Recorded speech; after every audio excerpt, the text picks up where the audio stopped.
BJP के पूर्व सांसद ब्रजभूषण शरण सिंह इकलौते सवर्ण नेता हैं जिन्होंने यूजीसी पर खुलकर बोला था। अब ब्रजभूषण शरण सिंह ने आरक्षण को लेकर भी तगड़ा बयान दिया है। एक बार ब्रजभूषण शरण सिंह को सुनिए और फिर आपको बताती हूं कि इस बयान पर लोग जो हैं वो क्या कह रहे हैं। पाप करने वाला ही पाप का भागीदार नहीं होता। सक्षम होते हुए जो पाप करने वाला का विरोध नहीं करता वो भी पाप का भागीदार होता है। तो मेरे भाइयों, ये पाप हो रहा है। जिनको मिलना चाहिए उनको नहीं मिल रहा है। जिनका पेट भर चुका है, उल्टी आ रही है, डकार आ रहा है, एक एक व्यक्ति को 4-4 नौकरियों का ऑप्शन है, आरक्षण की व्यवस्था केवल उनको मिल रही है, हमारे गरीब भाइयों को नहीं मिल रही है। और अफसोस तब होता है जब सब चुप है।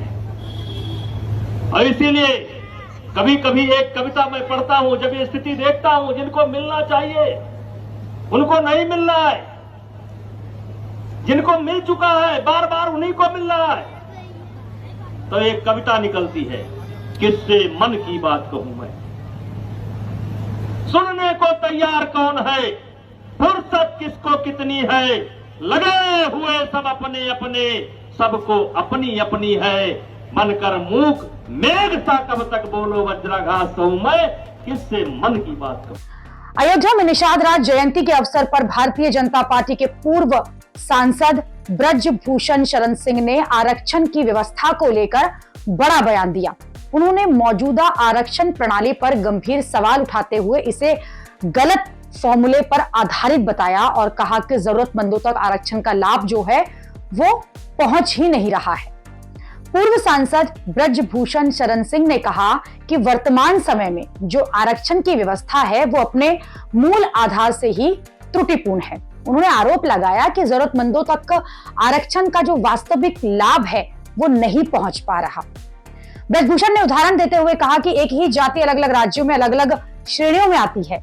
कहीं वही जाति जो है वो पिछड़ी हुई मानी जाती है तो कहीं उसे अगड़ी श्रेणी में रखा गया है। पूर्व सांसद ने गोस्वामी टाइटल का जिक्र किया और जिक्र करते हुए अपने हालिया अनुभव को साझा किया और इस पर जो विरोधाभास है उसको आरक्षण की व्यवस्था की बड़ी खामी बताया। ब्रजभूषण शरण सिंह ने कहा कि आरक्षण का जो आधार बनाया गया था वो शुरू से ही गलत रहा है। कई जातियां अलग अलग राज्यों में अलग अलग श्रेणियों में हैं। इनसे साबित होता है कि ये व्यवस्था ठीक तरीके से लागू ही नहीं हुई है। पूर्व सांसद ने यह भी आरोप लगाया कि आरक्षण का ढांचा जो है वो उस समय की सरकारों ने राजनीतिक जो हित थे और जनसंख्या के जो समीकरणों को ध्यान में रखकर तैयार किया था। उन्होंने कहा कि अगर इस अन्याय के खिलाफ आवाज नहीं उठाई गई तो चुप रहने वाले लोग भी उतने ही दोषी माने जाएंगे। ब्रजभूषण शरण सिंह के इस बयान के बाद एक बार फिर से आरक्षण को लेकर जो सियासी बहस है वो तेज हो गई है। सवर्ण समाज की तरफ से कहा जा रहा है कि ब्रजभूषण शरण सिंह ने एक बार फिर से दिखा दिया कि धाकड़ नेता कैसा होता है। यूजीसी पर भी ब्रजभूषण शरण सिंह ने यही कहा। जब सारे नेता जो थे वो चुप थे तो उन्होंने खुलकर बोला। मैं सरकार से कहना चाह रहा हूं कि समाज कैसे चलता है, ये ऑफिस में बैठ करके समाज को नहीं चलाया जा सकता है। समाज को चलाना है तो गांव आइए और गांव में देखिए कि बिना भेदभाव के, बिना किसी जातीय रंग के एक साथ बच्चे खेलते हैं। कोई बच्चा किसी की जात नहीं पूछता है। क्या आप चाहते हैं कि भविष्य में इस घर के अंदर एंट्री दी जाए तो ओबीसी को न दी जाए? क्या आप चाहते हैं इस घर में एंट्री दी जाए तो दलित को न दी जाए? क्या आप चाहते हैं ऐसा आप माहौल खड़ा कर रहे हैं? तो आपसे हाथ जोड़ करके विनती है, इस मामले को वापस लीजिए।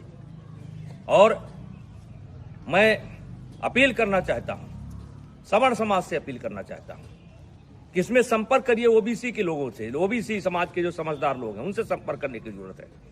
जो दलित समाज के समझदार बच्चे हैं उनसे संपर्क करने की जरूरत है और उनसे इसका विरोध करा। इस तरह से अब ब्रजभूषण शरण सिंह जो है वो आरक्षण के मुद्दे को भी ध्यान से देखने की बात जो है वो कह रहे हैं।